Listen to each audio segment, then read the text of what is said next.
Hello दोस्तों Nippon India mutual fund house अपना एक नया एनएफओ लेकर आया है Nippon India flexi cap fund के नाम से।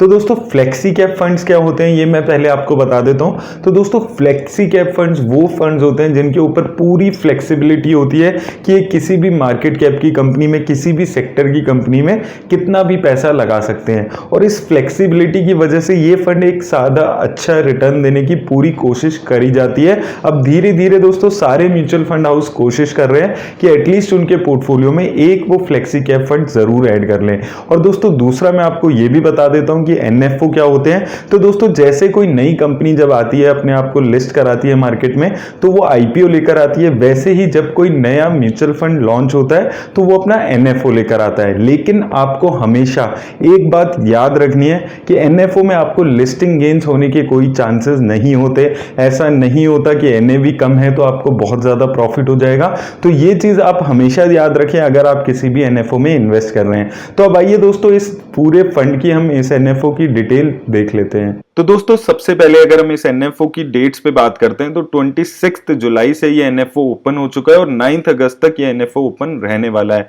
और दोस्तों अगर आपको इसमें अप्लाई करना है तो आपको इन 14 दिनों के अंदर अप्लाई करना होगा। लेकिन दोस्तों यहाँ पर आपको एक चीज याद रखनी है कि ये एक ओपन एंडेड स्कीम है, यानी कि अगर आप इस एनएफओ में इन्वेस्ट भी नहीं कर पाए तो आप बाद में इसमें इन्वेस्ट कर सकते हैं जब ये नॉर्मल सब्सक्रिप्शन के लिए ओपन हो जाएगा फंड।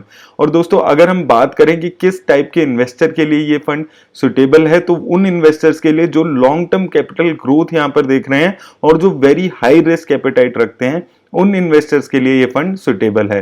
वहीं दोस्तों अब अगर हम यहां पर बात करते हैं कि फ्लेक्सी कैप फंड की जो एक बेनिफिट्स होते हैं वो मेजरली क्या होते हैं, तो जैसे कि मैंने आपको बताया था कि फ्लेक्सी कैप फंड किसी भी मार्केट कैप की कंपनी में कितना भी पैसा इन्वेस्ट कर सकते हैं। और ये सबसे बड़ा बेनिफिट होता है एक फ्लेक्सी कैप फंड में इन्वेस्ट करने का कि यहां पर आपको बहुत अच्छी फ्लेक्सिबिलिटी मिल जाती है और एक फंड मैनेजर के पास पूरी अथॉरिटी होती है कि उसको किसी भी कंपनी को अपने पोर्टफोलियो में ऐड करते हुए उसको सेक्टर या उसका मार्केट कैप नहीं देखना पड़ता ज्यादा, उसको ये देखना पड़ता है कि वो कंपनी कैसा परफॉर्म कर रही है और मार्केट साइकिल के हिसाब से वो कोई भी मार्केट कैप की कंपनी में ज्यादा इन्वेस्ट कर सकता है। और दोस्तों आपको एक चीज यहां पर हमेशा समझनी पड़ेगी कि मार्केट की जो साइकिल होती है उसके हिसाब से हमेशा ऐसा देखा गया है कि कभी लार्ज कैप कंपनीज परफॉर्म करती है, तो कभी मिड कैप कंपनीज, तो कभी स्मॉल कैप कंपनीज। अगर आप यहां पर कैलेंडर ईयर वाइज यहां पर डिटेल्स देखेंगे इनकी परफॉर्मेंस की, तो आप देख सकते हैं कि कुछ सालों में लार्ज कैप कंपनीज ने अच्छा परफॉर्म किया है।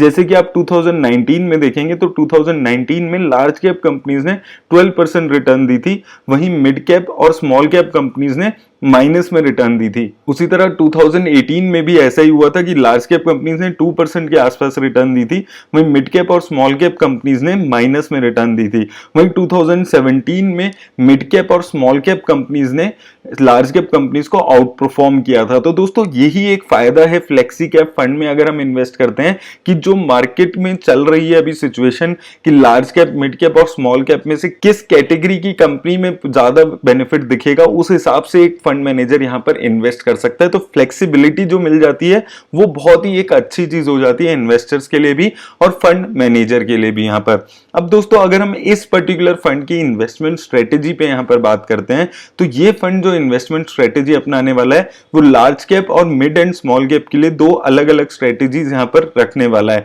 तो सबसे पहले अगर हम लार्ज कैप में यहां पर इसकी स्ट्रेटेजी देखते हैं तो ये एक रीजनेबल एलोकेशन देखने वाला है। यहां पर एस्टेब्लिश्ड लीडर्स जो है यानी कि मार्केट कैप एलोकेशन जो लार्ज कैप में है ये काफी अच्छी यहां पर रह सकती है।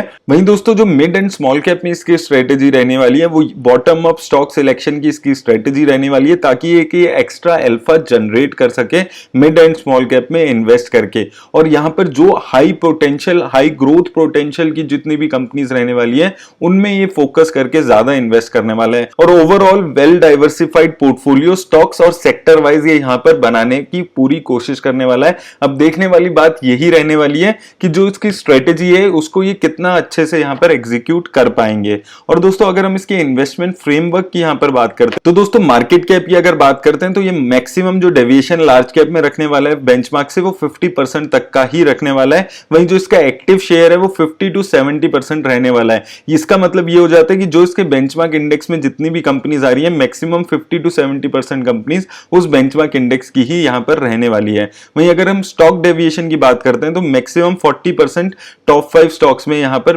डेविएशन आप देखने को मिल सकती है। उसके अलावा ये कंपनी क्या करेगी, स्टॉक सिलेक्शन के लिए बिजनेस रिस्क के हिसाब से कंपनी को 4 भागों में बांट देगी, ए बी सी और डी। यानी कि डी कैटेगरी की जो स्टॉक्स होंगे उसका बिजनेस रिस्क बहुत ज्यादा होगा और ए कैटेगरी में कम होगा, और ये डी कैटेगरी की जो कंपनीज हैं उनको सिर्फ 5% ही यहाँ पर एलोकेशन देने वाला है। यानी कि ये कम रिस्क लेने वाली कंपनी में ज्यादा एलोकेशन रखने की अपनी कोशिश करने वाला है फंड।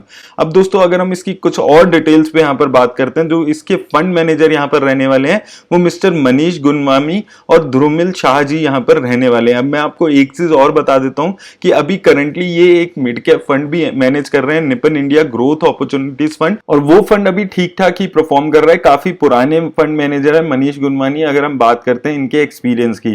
वहीं इसका जो बेंचमार्क रहने वाला है वो निफ्टी 500 इंडेक्स रहने वाला है। वहीं अगर हम इसके एग्जिट लोड पे यहाँ पर बात करते हैं तो दोस्तों अगर आपने अपना लगाया हुआ पैसा 1 साल के अंदर निकाला तो आपको 10% तक आपकी यूनिट्स जो मिली होंगी उस पर कोई एग्जिट लोड नहीं देना होगा, और 10% से ज्यादा अगर आपने यूनिट्स निकाली 12 महीने के अंदर तो आपको यहाँ पर 1% एग्जिट लोड देना होगा।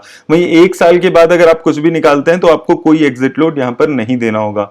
मिनिमम एप्लीकेशन अमाउंट आपका 500 रुपीज रहने वाला है, जो कि एक काफी पॉजिटिव बात है। काफी कम अमाउंट से आप एनएफओ में इन्वेस्ट कर सकते हैं। प्लान्स की बात करें तो ग्रोथ और इनकम डिस्ट्रीब्यूशन कम कैपिटल विड्रॉल प्लान दोनों ही यहां पर आपके पास अवेलेबल है। और दोस्तों अगर इसके हम टैक्सेशन पे यहां पर बात करते हैं तो सिंस ये एक इक्विटी फंड है तो इसका जो टैक्सेशन है वो इक्विटी फंड के हिसाब से लगने वाला है। यानी कि अगर आपने 1 साल के बाद अपना कोई भी पैसा निकाला तो जो आपको गेन्स होंगे उसको आप लॉन्ग टर्म कैपिटल गेन्स की कैटेगरी में डाल दिया जाएगा, और 1 लाख तक का आपका जो लॉन्ग टर्म कैपिटल गेन होता है वो एग्जेम्प्ट होता है हर साल, और उसके ऊपर जो भी आपको गेन होगा उस पर 10% टैक्स देना होगा।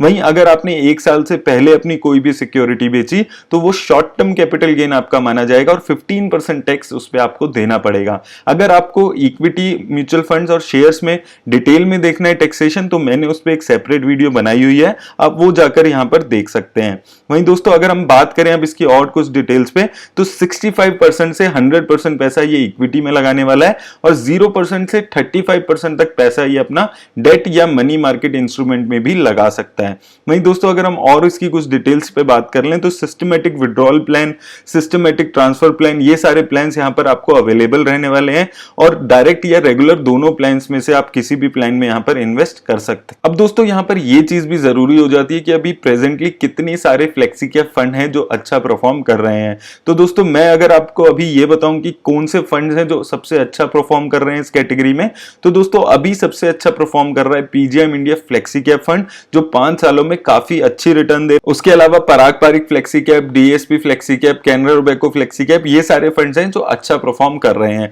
अब दोस्तों बात आ जाती है कि क्या आपको इस फंड में इन्वेस्ट करना चाहिए या नहीं करना चाहिए। तो उस पे मैं हमेशा से एनएफओ के बारे में एक ही चीज आपको बोलता हुआ हूं कि एनएफओ में अभी आपको नहीं पता होता कि कंपनी किस सेक्टर में ज्यादा पैसा लगाने वाली है, किस कंपनी में पैसा लगाने वाली है, और वो कैसा अपनी जो स्ट्रेटेजी है उसको इंप्लीमेंट कर पाएगी या नहीं कर पाएगी। तो एनएफओ में पैसा लगाना थोड़ा ज्यादा रिस्की हो जाता है in comparison to those funds जो ऑलरेडी मार्केट में अवेलेबल हैं। तो मैं आपको अभी यही बोलूंगा कि आप 6-8 महीने रुककर इसकी परफॉर्मेंस देखिए अगर आप इन्वेस्ट करना भी चाहते हैं, और उसके बाद ही आप अपना डिसीजन लीजिए कि आपको इन्वेस्ट करना है या नहीं। मेरी तरफ से दोस्तों आज बस इतना ही। अगर इस वीडियो से आपको इस एनएफओ की नॉलेज मिली हो तो अपने दोस्तों और रिश्तेदारों के साथ इसे शेयर जरूर करें। धन्यवाद।